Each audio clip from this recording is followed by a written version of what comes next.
ગમતું અણગમતું કોઈ દેખાયું નહીં, મારું બેટું એકેય સપનું આવ્યું નહીં.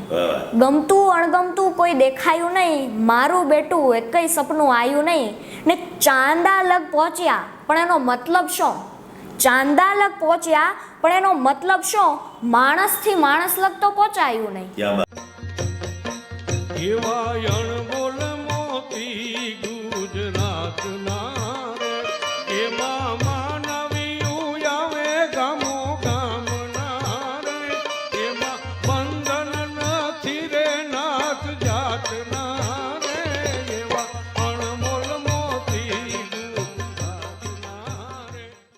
ડૉક્ટર મનોજ જોશી સાહેબની રચના છે.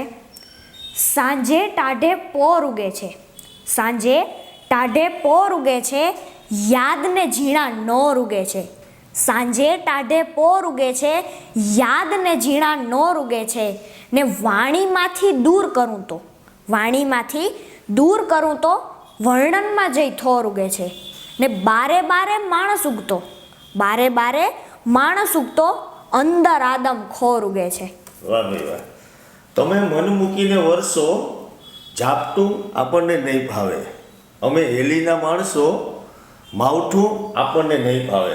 નમસ્કાર મિત્રો, અનમોલ મોતી ગુજરાતના અમારા કાર્યક્રમમાં હું અમીર વડોદરા આપ સૌનું સ્વાગત કરું છું. મિત્રો, આજના કાર્યક્રમમાં જે કાર્યક્રમની શરૂઆત છે ત્યાં નાનકડા બાળકની શાયરીથી જે શેરથી જે અમે શરૂઆત કરી છે તેનાથી તમે અમુક વસ્તુ તો સમજી ગયા હશો કે આજનો જે અમારો કાર્યક્રમ છે તે કયા વિષય ઉપર છે.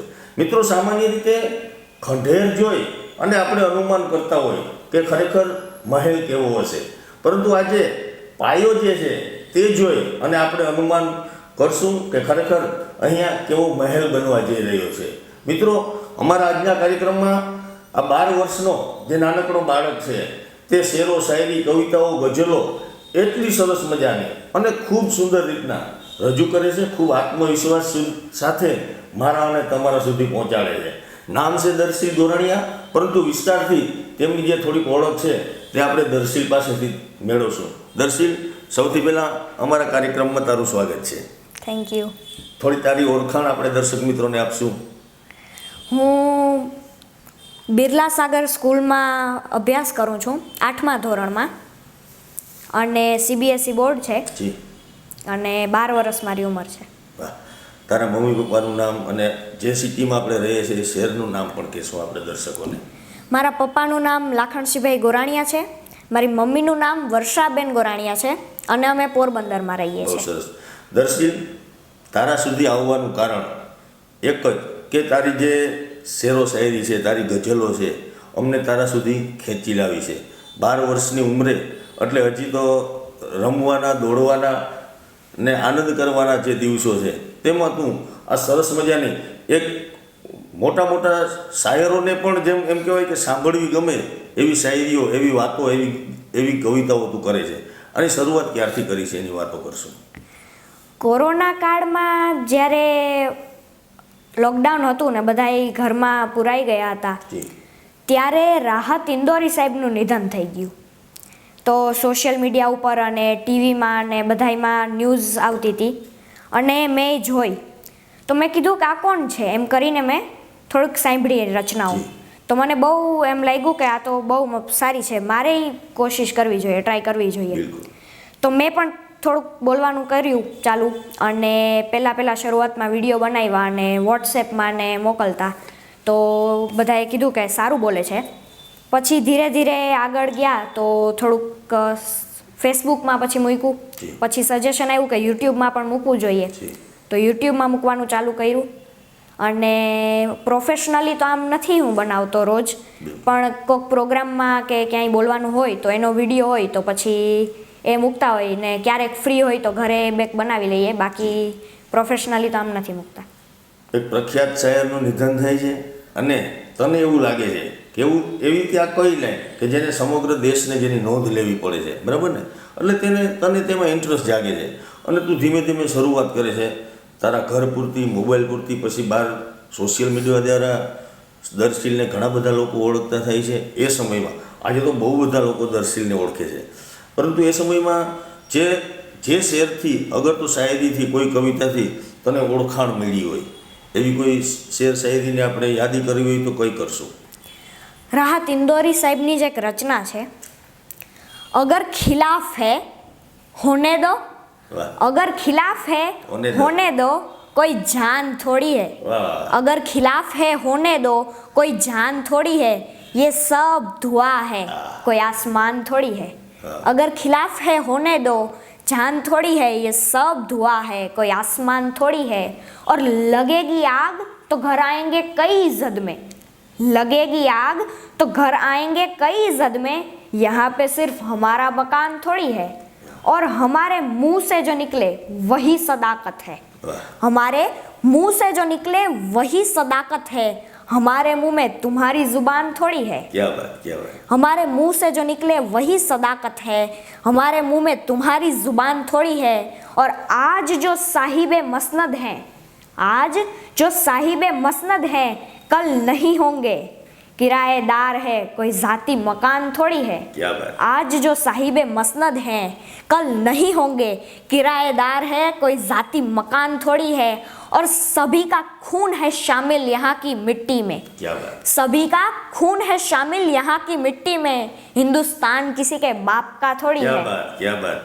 ખૂબ સરસ મજાની દર્શીની જે પ્રસ્તુતિ છે તેની જે બોડી લેંગ્વેજ છે એમ કહેવાય કે જે તે કોઈ પણ પાત્ર છે, જે કોઈ પણ શાયરી કવિતા જે કાંઈ પણ છે તેમાં પોતે ઓતપ્રોત થઈ જાય છે. દર્શીલ આમ આપણે કેવું હોય કે આજે આત્મવિશ્વાસથી અને જરા પણ સંકોચ વગર, જરા પણ ડર રાખ્યા વગર આટલી લાંબી કવિતાઓ યાદ રાખવી, આટલી બધી શાયરીઓ યાદ કરવી કઈ રીતના કરે છે ખરેખર? આમ તો વધારે કંઈ કરવું ન પડે, 2 વાર વાંચી લઉં એટલે થઈ જાય, પણ કોક લાંબી હોય ને કોકમાં થોડાક શબ્દો ને અઘરા હોય તો 2-3 વાર વાંચીએ તો થઈ જાય. એવું હા, એવું બને ઘણી બધી તૈયારી કરીને ગયા હોય, સ્ટેજ ઉપર જઈ ઘણા આપણે ઘરે બોલતા હોય માહોલ અલગ હોય, હા, જ્યારે બહાર ક્યાંય કાર્યક્રમોમાં જતા હોય, પ્રોગ્રામોમાં જતા હોય ત્યારે ઘણું બધું ઓડિયન્સ જે છે તે આપણને સાંભળવા બેઠું હોય, થોડું આપણી ઉપર કંઈક પ્રેશર હોય, દબાવ હોય, એવું કંઈ બને છે ખરેખર? ક્યારેક પહેલાં એવું થતું પણ હવે તો એવું નથી લાગતું. એવું? હા, તને ગમતા કોઈ શાયર, કવિ, લેખક કોની યાદી કરશો? મને ગમતા એક તો રાહત ઇંદોરી સાહેબ છે, જી. ખલીલ રનતેજવી સાહેબ છે, કૃષ્ણ દવે સાહેબ છે, ભરત ભટ્ટ સાહેબ છે, રમેશ પારેખ સાહેબ છે, ગુલઝાર સાહેબ છે. તો આજે આપણે મળ્યા છે ખાસ દર્શીલની શાયરીઓ સાંભળવા, કવિતાઓ સાંભળવા, ગઝલો સાંભળવા. તો વધુ વાતોમાં આપણે સમય ના બગાડીએ, વધુ એક તને ગમતી કોઈ કવિતા, શાયરી આપણે દર્શકોને સંભળાવશો? ભરત ભટ્ટ સાહેબની એક રચના છે, ગમતું અણગમતું કોઈ દેખાયું નહીં, ગમતું અણગમતું કોઈ દેખાયું નહીં, મારું બેટું એકય સપનું આવ્યું નહીં, વાહ, ગમતું અણગમતું કોઈ દેખાયું નહીં, મારું બેટું એકય સપનું આવ્યું નહીં, ને ચાંદા લગ પહોંચ્યા પણ એનો મતલબ શું, ચાંદા લગ પહોંચ્યા પણ એનો મતલબ શું, માણસથી માણસ લગ તો પહોંચાયું નહીં, ક્યાં બાત, ક્યાં ચાંદા લગ પહોંચ્યા પણ એનો મતલબ શું, માણસથી માણસ લગ તો પહોંચાયું નહીં, ને ઢોળાયું તું થોડું અમૃત દેવોથી, ઢોળાયું તું થોડું અમૃત દેવોથી, સારું છે શંકરથી કંઈ ઢોળાયું નહીં, વાહ, ઢોળાયું તું થોડું અમૃત દેવોથી, સારું છે શંકરથી કંઈ ઢોળાયું નહીં. ને પોરબંદરની ભૂમિની સંતાનો છે આપણે, બિલકુલ. તો એના માટે 2 કડી છે. તેને તાંદુલ ખાવાતા તો માગેલા, તેને તાંદુલ ખાવાતા તો માગેલા, સુદામાંથી તો કંઈ પણ મંગાયું નહીં, વાહ, ગમતું અણગમતું કોઈ દેખાયું નહીં, સારું છે શંકરથી કંઈ ઢોળાયું નહીં, ને સારી રીતે મરવું છે બસ, સારી રીતે મરવું છે બસ, કારણ કે સારી રીતે જીવન ના જીવાયું નહીં. ક્યાં બાત, ક્યાં બાત. કવિએ જે આ રચનામાં કીધું છે કે સારી રીતના જીવાય ના જીવાય કદાચ આપણા હાથમાં હોય કે ના હોય, પરંતુ મૃત્યુને માંગલ્ય કહી શકાય એવું મરી જાણે તેને પણ ખરેખર મૃત્યુ સુધાર્યું કહેવાય, બરાબર ને? હા. પણ દર્શીલ આટલી બધી સરસ વાતો, આટલી બધી સરસ તું બોલે છે ને, તો અમારા એમ થાય કે સાંભળ્યા જ કરવું છે. આ કાર્યક્રમમાં આમ બીજો કાંઈ આપણે ફોર્માલિટી કરવી નથી, દર્શીલ બોલ્યા કરે, અમે સાંભળ્યા કરીએ ખરેખર. પરંતુ આ રજૂઆતની જે શરૂઆત છે એમાં ઘરના તારો પરિવાર હોય, મમ્મી પપ્પા હોય, અગર તો કોઈ ફ્રેન્ડ હોય, અગર તો કોઈ અંકલ આંટી હોય, એનો કોઈનો આમાં કાંઈ તને સાથ સહકાર કેવો રહ્યો છે ખરેખર? મારી મમ્મી મને બધું મારું સ્ટડીમાં હેલ્પ કરે, અને આ ક્યારેય પણ બોલવાનું હોય તો પહેલાં મમ્મી સામે બોલું, પછી પપ્પા સામે બોલું, તો એ બે પણ બહુ હેલ્પ કરે. જી. પછી જેટલા પણ લોકો સાંભળે એ પ્રોત્સાહન આપે તો એ પણ બહુ સપોર્ટિવ થાય. અને નવરંગ સંસ્થા છે પોરબંદરમાં, કલા પ્રતિષ્ઠાન, એનો પણ બહુ સપોર્ટ રહ્યો છે, માર્ગદર્શન રહ્યું છે એની ટીમનું, જેસીઆઈની ટીમનું પણ બહુ માર્ગદર્શન રહ્યું છે. અને લોકો આવે ને પછી બિરદાવે તો સપોર્ટ મળે ને. બિલકુલ. અને આમ તો લાખણસિંહભાઈનો આગ્રહ નથી, જે દર્શીલના પપ્પા છે એને પોરબંદરની માલિકા અનેક સેવાકીય સંસ્થાઓ આરે જોડાયેલા છે. જેસીઆઈથી લઈને બીજી ઘણી બધી એવી સંસ્થાઓ છે જેમની આરે તમારા પપ્પા જે છે તે જોડાયેલા છે. અને બહુ જૂની કહેવત છે કે મોરના ઈંડાને ચિતરવા ના પડે. જેના પપ્પા, જેને મમ્મી, જેનું ઘરનું વાતાવરણ એવું હોય ત્યાં બાળકો આ રીતના વર્તે એમાં કાંઈ નવાઈની વાત નથી. દર્શીલ વાહવાહી કરવાનો કાર્યક્રમ નથી, જે છે તેને સ્વીકારવું રહ્યું. આ રીતના જે તું ગઝલો કરે છે, જે શાયરીઓ કરે છે, તો ઘણા બધા વડીલો દ્વારા, ઘણા બધા સામાજિક આગેવાનો દ્વારા તને પ્રોત્સાહન મળ્યું હોય. એમ કહેવાય કે આપણને એક સંજીવની બુટીનું કામ કરે, બરાબર ને? આપણને કોક વાહ કોને નથી ગમતી? અને સાચી વસ્તુમાં વાહ મળે તો આપણને ગમે. તેવા કોઈ વ્યક્તિઓને આપણે યાદી કરશું? એમ તો જે પણ સાંભળે બધાય કહેતા હોય, પણ હમણાં નવયુગ વિદ્યાલયનો કાર્યક્રમ હતો, ત્યાં પૂજ્ય ભાઈ શ્રી રમેશભાઈ ઓઝા ઉપસ્થિત હતા, અને એમની ઉપસ્થિતિમાં મેં કાવ્ય પઠન કર્યું તો તેમણે પણ બિરદાવ્યા હતા. એ પહેલાં એક વખત જ્યારે પહેલી વખત મેં પરફોર્મ કર્યું ત્યારે કલેક્ટર સાહેબ હતા, તેમણે પણ બિરદાવ્યા હતા. અને જે લોકો સાંભળે બધાય કહે કે ખૂબ સરસ. દર્શીલ, ઉંમરની એવી અવસ્થા, 12 વર્ષની ઉંમરે એટલે બાળાવસ્થા કહી શકાય. તો બાળકોને ગમે એવી કોઈ તારી પાસે રચના હોય તો આપણે બાળકો માટે ખાસ એક રજૂ કરશું. ખલીલ ધનતેજવી સાહેબની એક રચના છે, હવાનો હાથ જાલીને રખડતા આવડી ગયું છે. હવાનો હાથ જાલીને રખડતા આવડી ગયું છે, મને ખુશ્બુની દુખતી રગ પકડતા આવડી ગયું છે. હવાનો હાથ જાલીને રખડતા આવડી ગયું છે, મને ખુશ્બુની દુખતી રગ પકડતા આવડી ગયું છે. ને આનાથી નાજુક સ્પર્શ બીજો હોય પણ ક્યાંથી? આનાથી નાજુક સ્પર્શ બીજો હોય પણ ક્યાંથી? મને પાણીના પરપોટાને અડતા આવડી ગયું છે. આનાથી નાજુક સ્પર્શ બીજો હોય પણ ક્યાંથી? મને પાણીના પરપોટાને અડતા આવડી ગયું છે. અને ભરી મહેફિલમાં સૌની નજરે ચડતા આવડી ગયું છે. ભરી મહેફિલમાં સૌની નજરે ચડતા આવડી ગયું છે. ને હવે તો નાગને પણ ઝેર ખાવાનો વખત આવ્યો. હવે તો નાગને પણ ઝેર ખાવાનો વખત આવ્યો. મદારીને હવે માણસ પકડતા આવડી ગયું છે. શું વાત છે! બહુ સરસ મજાની રજૂઆત જે છે તે દર્શીલે કરી છે. દર્શીલ, સામાન્ય રીતે આવી વાતો માટે તારી ઉંમર થોડીક નાની છે એવું મને લાગે છે, પરંતુ તારી ઉંમર નાની જરાય નથી. એવું કહેવત છે કે પ્રેમ અને શાયરી એકબીજાનું પૂરક થઈ ગયું છે ક્યાંક ને ક્યાંક. પ્રેમમાં તૂટેલો માણસ, હારેલો માણસ, અગર તો સમાજની ઘણી બધી એમ કહેવાય કે ખૂબ ખૂબ દુઃખી થયેલો માણસ શાયર બનતો હોય છે, શાયરીઓ કરતો હોય છે, એવું હોય છે, બરાબર? પરંતુ અમારા દર્શીલભાઈ હજી બાળાવસ્થામાં છે. ખૂબ સરસ રીતના એમના જેની ઉંમર છે તેને આનંદ કરીએ છીએ આપણે. પરંતુ પ્રેમની, પ્રણયની કોઈ તને ગમતી કોઈ રચના હોય તો આપણે દર્શકોને સંભળાવશું. તો અત્યારે કલયુગ ચાલે છે ને માણસાઈ જ્યારે એકદમ પૂરી થવા આવી છે ત્યારે ખલીલ ધનતેજવી સાહેબની એક રચના યાદ આવે. પેલા જેવો પ્યારનો માણસ નથી. બિલકુલ. પેલા જેવો પ્યારનો માણસ નથી, આ જગતમાં ક્યારનો માણસ નથી. પેલા જેવો પ્યારનો માણસ નથી, આ જગતમાં ક્યારનો માણસ નથી. ને તારે હોવું જોઈએ ઇતિહાસમાં, તારે હોવું જોઈએ ઇતિહાસમાં, તું અત્યારનો માણસ નથી. વાતો સાંભળી આમ તો હું બહુ લપર છપર બોલું છું, પણ તારી પાસે મારી જબાન છે ને ચૂપ થઈ જાય છે ખરેખર. કે આવી બધી વાતો મેં એક શાયરી યાદ કરી હતી, સવારને યાદ કરતો તો છતાંય અત્યારે થોડું ગેંગી ફેફે થઈ ગયું છે ખરેખર.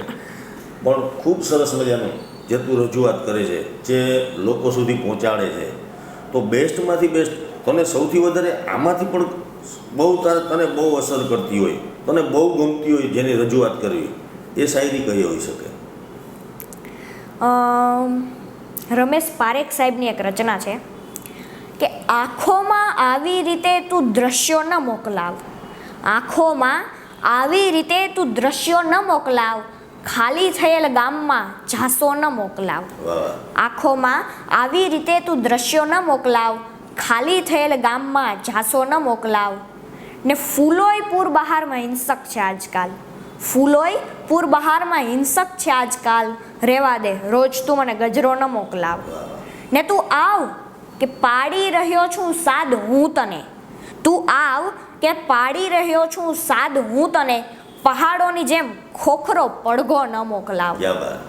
ને ખાબોચિયું જ આમ તો પર્યાપ્ત હોય છે, ખાબોચિયું જ આમ તો પર્યાપ્ત હોય છે, હોડી ડુબાડવાને તું દરિયો ન મોકલાવ. ને થોડોક ભૂતકાળ મેં આપ્યો હશે કબૂલ, થોડોક ભૂતકાળ મેં આપ્યો હશે કબૂલ, પણ તું એને ધાર કાઢીને પાછો ન મોકલાવ. ક્યાં વાત, ખૂબ સરસ મજાની વાતો, ખૂબ સરસ મજાના ગીતો જે છે આપણે દર્શકોને સંભળાવી રહ્યા છે. દર્શિલ ઇંગ્લિશ મીડિયમમાં ભણે છે, ગુજરાતીમાં એટલે કે માતૃભાષાને હારે લઈ અને શેરો શાયરી આજે છે તે કોઈ લેખતું હોય, કોઈ સમજતું હોય, આસાન તો બિલકુલ જ નથી. આ બંનેનું ભણતર, આ બધી આ તારા શોખ, એનું કઈ રીતના સમન્વય કરે છે ખરેખર? પહેલાં તો ગુજરાતી આવતું જ નહીં સબ્જેક્ટમાં જ અમારે, લાસ્ટ 2 વર્ષથી આવે છે. એટલે પહેલાં વાંચતો ન્યૂઝપેપર ને પુસ્તક ને એવું વાંચીને મમ્મી પપ્પાએ પણ મદદ કરી, તો એમ બધું વાંચીને શીખો પહેલાં તો વાંચવાનું. પછી ધીમે ધીમે આગળ ગયો એટલે હવે સબ્જેક્ટ આવે છે ગુજરાતી અમારા સ્કૂલમાં, તો હવે તો અઘરું નથી પડતું. પહેલાં થોડુંક એવું લાગતું, પહેલાં તો ગુજરાતી સબ્જેક્ટ જ ન આવતો એટલે. અને દર્શિલ આપણે ઘણા બધા લેખકોની શાયરોની તે શાયરીઓ રજૂ કરી છે, ગઝલો રજૂ કરી છે. દર્શિલે પોતે કાંઈ રચના કરી હોય એવું કોઈ કાવ્ય કોઈ ખરું, કોઈ 2 પંક્તિઓ ખરી? ના, હજી એ લાઈનમાં આપણે નથી ગયા, બરાબર ને? આવનારા ભવિષ્યમાં દર્શિલ પોતાને ક્યાં જુએ છે? શું કરવું છે આમાં, આગળ શું કરવું છે? આમાં પણ આગળ વધશું, ભણવામાં પણ આગળ વધશું. બંનેને સાથે લઈને ચાલવું છે. આ તારો શોખ છે, ભણતર જે છે તે પણ જીવનમાં એટલું જ જરૂરી છે. પરંતુ ભણતરમાંથી ખૂબ સરસ મજાનું ભણતા આના માટે બધું સમય કાઢે છે. આજના બાળકોને થોડુંક તારા જેવડા ભૂલકાઓ જે છે ને એને અમે તો બહુ ઠપકો આપ્યો છે, પરંતુ અમારું માનતા નથી. તું થોડોક ઠપકો આપી શકે ખરેખર? એક નાનકડી કીડી પણ હોય ને, એ પણ જો મહેનત કરે ને તો હાથીને પણ હલબલાવી નાખે. એટલે આપણે પરિશ્રમ કરતા રહીએ તો કંઈ પણ અઘરું નથી. એટલે આપણે થોડુંક વાંચન કરીએ અને રોજ થોડો સમય આપીએ તો આ ફિલ્ડમાં આગળ વધી શકીએ. અને સાથે સાથે સોશિયલ મીડિયા, મોબાઈલ, ટીવી, આ તે એનો જે ઉપયોગ, ખાસ કરીને મોબાઈલનો આજના બાળકોમાં બહુ ક્રેઝ છે એને શું કહેશું ખરેખર? સારી રીતે કરો તો બહુ ઉપયોગી વસ્તુ છે. સારી રીતના અને લિમિટમાં પણ. હા, લિમિટમાં પણ. દર્શિલ, વાતો હવે નથી કરવી. હવે તને કોઈ પણ તને ગમતી કોઈ ગઝલ, કોઈ કવિતા આપણે દર્શકોને સંભળાવશું. અમારા નવરંગના સેક્રેટરી છે સ્નેહલભાઈ જોશી, એની એક ખૂબ સુંદર રચના છે. સબરી પાકા બોર શોધી ચાખે છે બસ એમ જ, સબરી પાકા બોર શોધી ચાખે છે બસ એમ જ, મારી માં એની આંખમાં આંસુ રાખે છે બસ એમ જ. સબરી પાકા બોર શોધી ચાખે છે બસ એમ જ, મારી માં એના આંખમાં આંસુ રાખે છે બસ એમ જ. ને એ પૂછે છે કે કેવી રીતે જીવન જીવી જાણે છે તું, એ પૂછે છે કે કેવી રીતે જીવન જીવી જાણે છે તું. મેં કહ્યું ઝરણામાં જળ ઉપરથી આવે છે બસ એમ જ. એણે કહ્યું કે કેવી રીતે જીવન જીવી જાણે છે તું. મેં કહ્યું કે ઝરણામાં જળ ઉપરથી આવે છે બસ એમ જ. ને ચાલુ ક્લાસે બોલી કે સર હું તમને ચાહું છું, ચાલુ ક્લાસે બોલી કે સર હું તમને ચાહું છું, એક દીકરી એના પિતાને ચાહે બસ એમ જ. ચાલુ ક્લાસે બોલી કે સર હું તમને ચાહું છું, એક દીકરી એના પિતાને ચાહે બસ એમ જ. ને હું એની જેમ મૌન ધરીને સઘળી વિદ્યા શીખ્યો છું, એની જેમ મૌન ધરીને સઘળી વિદ્યા શીખ્યો છું, અંગૂઠો જે દક્ષિણામાં આપે બસ એમ જ.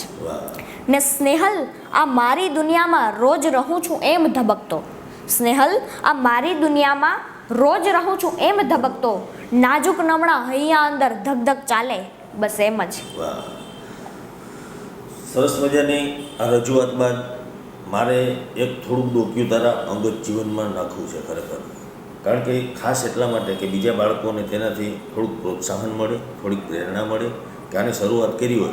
કોઈ પણ ક્ષેત્રમાં તમે શરૂઆત કરો, દરેક વખતે સીધી સફળતા નથી મળતી, નિષ્ફળતા મળતી હોય. આપણે ખૂબ ગોખી આજે આ ઘણું બધું યાદ કર્યું હોય, બીજા દિવસે આપણે ભૂલી જતા હોય, એમ થાય કે આવું કાંઈ નથી કરવું, ચાલો મૂકી દો, એવી ઘટનાઓ ઘટતી હોય. ખરેખર આની જે શરૂઆત કરી, કેવા વિઘ્નો, કેવી તકલીફ કેવી પડી છે ખરેખર? તકલીફ તો ખાલી એક સૌથી મોટી હોય કે સ્ટેજ ફિયર, એ નીકળી જાય એના પછી કંઈ અઘરું નથી. પણ ખાલી થોડુંક વાંચનમાં ને એ પ્રેક્ટિસ કરવી પડે આપણે, અને કોશિશ કરને વાલે કી કભી હાર નહીં હોતી. બરાબર ને? અને ખૂબ સરસ મજાની દર્શિલની કોશિશ છે એમ નહીં કહો, હવે દર્શિલની જે ગાડી છે તે ટોપ ગેરમાં હાલે છે અત્યારે. મોટા મોટા કવિઓને, શાયરોને આ નાનકડા બાળકની વાતો સાંભળી, એની ગીતો, એના જે ગઝલો શાયરીઓ છે તે સાંભળી અને કાન સર્વ કરવા પડે છે. કોણ બોલે છે, કોણ ગાય છે, બરાબર ને? એ જ તારી સફળતા છે ખરેખર. અને કાર્યક્રમના આમ તો તારી પાસેથી આખો દિવસ બેઠા રહીએ તોય પણ આપણી પાસે કવિતાઓ, ગઝલો ખૂટે એમ નથી. પરંતુ સમય મર્યાદામાં ચાલવાનું હોય, ઘણી બધી ગઝલો, કવિતાઓ આપણે સંભળાવી છે. પરંતુ કાર્યક્રમના અંતમાં બે કડી તને કોઈ પણ ગમતી કોઈ પણ. ભરત ભટ્ટ સાહેબની એક રચના છે, એકનું એક ખ્વાબ ચાલે છે, એકનું એક ખ્વાબ ચાલે છે, ક્યારનો આ હિસાબ ચાલે છે.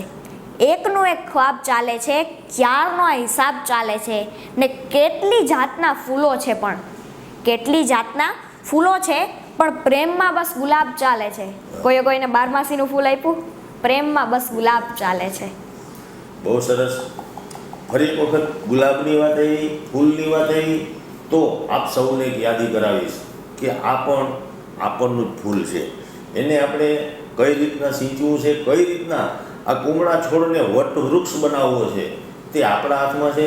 આ બાળકને આપણે સાથ સહકાર આપશું, પ્રોત્સાહન આપશું, અને ખરેખર તમને એવું લાગે કે તેનામાં ટેલેન્ટ છે, તે ખૂબ સરસ મજાનું કરે છે, તો આ વિડીયો બીજા લોકો સુધી પણ પહોંચાડશું, જેથી કરી બીજા બાળકોને પ્રોત્સાહન મળે અને આ બાળકને, આ નાનકડા દીકરાને પણ પ્રોત્સાહન મળે.